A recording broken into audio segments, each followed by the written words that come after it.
Buenas tardes, mi nombre es Mónica Rocío Barón y con mi colega la docente Luz Estela Cañón estaremos presentando el trabajo titulado Filosofar para no morir más, abordaje a la violencia en Colombia. Filosofar para no morir más constituye una estrategia pedagógica en construcción desarrollada con estudiantes de educación media en el último año de su formación en un colegio de la ciudad de Bogotá, que busca favorecer el abordaje al conocimiento de la historia nacional desde la metodología del aprendizaje por indagación. Para fortalecer la perspectiva reflexiva, la experiencia se sustentó en documentos producidos por dos investigaciones muy importantes a nivel nacional, compilaciones del Centro de Memoria Histórica, Paz y Reconciliación y el trabajo de la Comisión de la Verdad. El análisis reconoce el papel de la escuela en la tarea de sensibilizar a los jóvenes frente a la historia reciente del país, convirtiéndolos en coprotagonistas de actos de justicia social y formándolos como actores de cambio al interior de sus comunidades. Es necesario señalar que en Colombia, por cuestiones de la política pública de educación, lo que tiene que ver con la organización de los contenidos, la enseñanza de la historia como tal, se ha relegado para dar paso a una amalgama de acciones que en cierto modo esquivan la construcción de una verdadera tradición nacional, dejando en último lugar la construcción de la propia identidad del país. En cuanto a la metodología, la estrategia pedagógica comienza con la decisión de los docentes por introducir en el programa de filosofía del último año de educación un temario sobre la violencia en Colombia, por considerarlo importante en el paso que deben dar los estudiantes en relación con su ingreso a la educación superior. El abordaje se realizó entonces desde uno de los objetivos del Programa Nacional de la Asignatura Filosofía, el cual busca fomentar en los educandos el análisis de la realidad y la posibilidad de que sean gestores de cambio. Se propusieron como textos de aproximación al tema los dos documentos anteriormente mencionados y es así como se decide que el trabajo que se va a realizar desde una metodología fundada en el aprendizaje por indagación se establezca a partir de una regla importante, que todo aquello que se asuma como desconocido o que genere dudas en tanto estudiantes como en docentes deba indagarse hasta el punto que por consenso todos queden satisfechos con la información que se construya y que haya claridad en los conceptos trabajados. En este sentido, nos basamos en autores como Díaz, para quien el aprendizaje basado en la indagación tiene sus raíces en la teoría del aprendizaje constructivista. En sus conceptualizaciones, los estudiantes, según este autor, aprenden mejor cuando construyen sus propios conocimientos a partir de su experiencia y exploración, en lugar de convertirse solamente en receptores de información de manera pasiva. Desde el punto de vista de los fundamentos de la indagación, fue necesario entonces detenerse en el concepto de filosofar, por cuanto los integrantes de los diferentes cursos que participaron centraron su atención en cómo se iba a entender el término para desarrollar el tema. Se propuso entonces un texto que indagó varios aspectos que se deberían discutir. El libro La crítica reflexiva, actitud del filosofar en tiempos de barbarie, de la autora Salcido, en la cual ella sostiene que para filosofar son condiciones la escolarización y la memoria, aspectos que se vienen gestando. El primero a nivel latinoamericano como parte precisamente del reconocimiento de nuestros problemas particulares y como un deslinde histórico de la tradición europea. Y el segundo que paulatinamente se ha venido reconstruyendo después de las dictaduras y en el caso particular de Colombia, después de largos años de violencia e impunidad en donde la memoria había sido confinada. Pero el camino de la memoria se abrió paso para precisamente pensar en la situación política. Sin lugar a dudas, el texto de Salcido centró la discusión reconociendo que en la realidad colombiana se han vivido también tiempos de barbarie y una cantidad de hechos que saturan la mente. Y entonces, ¿cómo filosofar en medio del conflicto?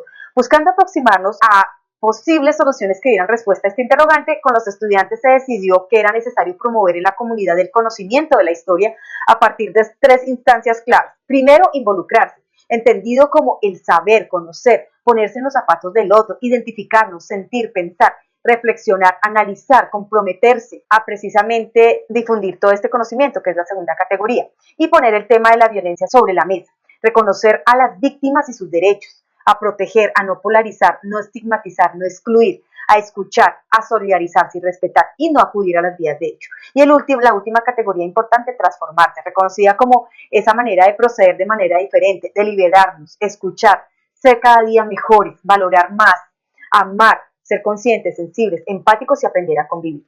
Al finalizar la descripción de las tres vías de hecho, se escuchó una voz al fondo del aula que decía: profe, es decir que debemos filosofar para no matarnos más, ante lo cual la docente responde: filosofar es dejar atrás aquellas cuestiones que no nos permiten ser, es un poco morir, dejar morir aquello que nos limita como seres. De esta manera nació el título de esta experiencia y de un trabajo en el que todos los estudiantes de último año pusieron a pensar a todo el colegio con la puesta en escena de un evento que sensibilizó a toda la comunidad educativa en torno al tema de la violencia. Ahora los dejo con mi colega la docente Estela Cañón, quien va a abordar el tema de los resultados y las discusiones. Muchas gracias. Frente al tema de los resultados de este proceso, encontramos el fortalecimiento de la investigación, la lectura y el diseño de espacios de aprendizaje que pues fueron idea fundamental de todos los estudiantes después de haber conocido el contenido de una temática particular que es algo sobre la violencia en Colombia. Los estudiantes crearon sus propios cuestionamientos con los que enrutamos el proceso de búsqueda de materiales. Una primera pregunta que hacen los estudiantes es si es válido filosofar sobre cuestiones de la violencia y cómo se debe hacer este proceso, qué guiaría este proceso. Algunos se cuestionan y dicen que con tantas cosas que han pasado en el país, ¿qué es lo que debemos pensar, cuestionarnos y qué es lo que debemos saber también al respecto del fenómeno de la violencia en Colombia? Se preguntan quiénes son estas personas que han cometido el desastre que ha ocurrido en nuestra nación. Aquí nos damos cuenta, tanto ellos como yo, que ninguno de ellos maneja quiénes son los actores armados del conflicto en Colombia. Lo básico que saben es que es el Ejército Nacional más las guerrillas de las FARC, pero pues hay otros actores.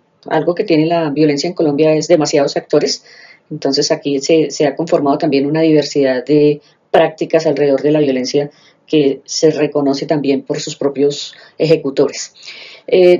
Se ha caracterizado el conflicto colombiano, los chicos han encontrado una caracterización fundamental, interesante.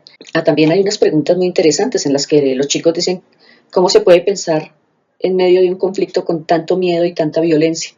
Desde el punto de vista de la caracterización del conflicto armado, los chicos establecen, por ejemplo, pues, que es un conflicto de muy largo aliento, que se han presentado duda alrededor de ciertos hechos, que se ha intentado incluso borrar la memoria.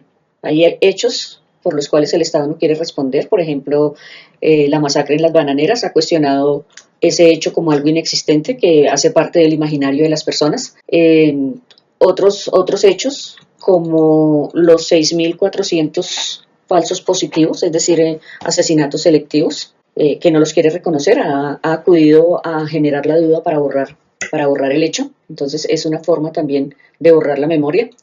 Reconocieron también los chicos que el conflicto armado colombiano es un conflicto de alto impacto y baja intensidad, es decir, cada vez que ocurre un hecho, el hecho es impactante, pero la forma en que lo reproducen los medios de comunicación que son aliados de los actores en contienda, incide en la percepción de violencia que tienen las personas. Entonces, es un hecho de alto impacto porque tiene, por ejemplo, muchos muertos, pero de baja intensidad porque la información no es una información que permanezca en el tiempo. Se habla hoy de la noticia, pero mañana ya no se habla del asunto. Entonces, hay la percepción de que son hechos aislados.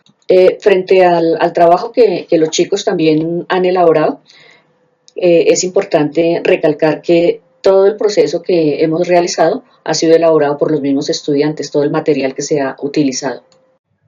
Se asumen en la discusión a partir de los documentos consultados, los documentos de la Comisión de la Verdad, los documentos del Centro de Memoria Histórica y documentos de la Comisión Colombiana de Juristas, utilizados cada uno de ellos en diferentes momentos. A partir de toda esta búsqueda y de esta indagación se ha preguntado a los estudiantes qué es lo que más les ha impactado de lo que han encontrado, y todos ellos coinciden en que lo más aterrador que han encontrado es el tema de las masacres. En el país han ocurrido muchísimas masacres. Se han elegido 4 como características del fenómeno de la violencia. La masacre de Bojayá, realizada en un caserío en la costa pacífica colombiana, en la que la población queda en medio de los actores armados que se están atacando, queda en medio del fuego cruzado. La masacre de Bahía Portete, que es el asesinato de 4 lideresas del pueblo Uayú, pueblo indígena de La Guajira, al norte de Colombia. La masacre del Salado, que tiene una connotación abiertamente demostrable de participación del Estado en esta masacre. Y la masacre de Trujillo, que es una eliminación sistemática de la población. En torno al uso del documento de la Comisión Colombiana de Juristas, se utilizó el documento para consolidar los conceptos de verdad, justicia, reparación y garantía de no repetición. Básicamente es ese documento con el que nos estamos rigiendo para trabajar sobre la parte conceptual. Fortalecer el conocimiento de la historia nacional de Colombia mediante el uso de metodologías que favorezcan habilidades como el desarrollo criticidad y el cuestionamiento, y que al mismo tiempo despierten el interés por los hechos que han marcado nuestra historia, representa sin lugar a duda camino mediante los cuales como docentes podemos orientar nuestras prácticas pedagógicas con miras precisamente a evitar el ensimismamiento teórico y dogmático. La enseñanza de la filosofía y la historia desde una perspectiva reflexiva abre entonces puertas a nuevas contribuciones y percepciones, evitando que la enseñanza se centre en un único tema específico. En este sentido, la experiencia titulada Filosofar para no morir más permitió a estudiantes y docentes aprender a partir de la construcción de sus propios conocimientos, producto de la experiencia y la exploración suscitadas en el marco de las actividades aquí desarrolladas. Muchas gracias.